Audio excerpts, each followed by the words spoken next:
Hello everyone! Ngayon ay magluluto tayo ng beef menudo. Siyempre, kailangan natin ng beef na napalambot na. Ang liver, pero chicken ang gamit ko dahil yun ang available dito. Ang sausage o hotdog, slice hotdog, green peas, slice carrots, potato, onions,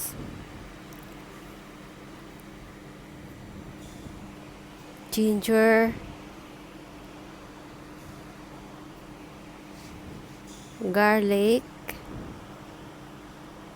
at syempre ang raisins o pasas. Kailangan din natin ng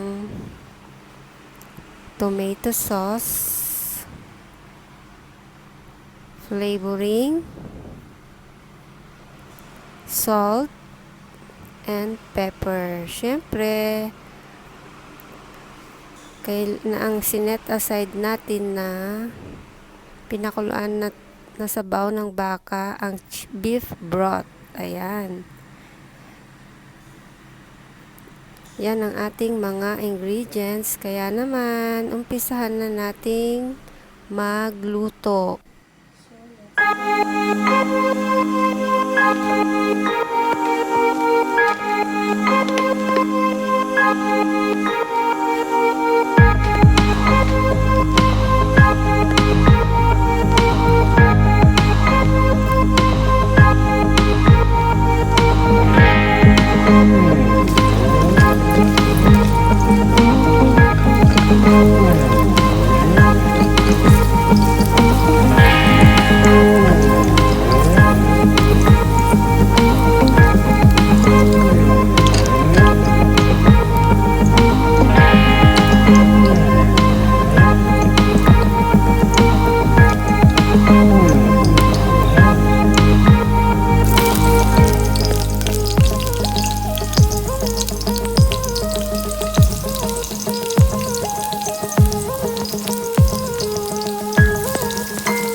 Luto na siya.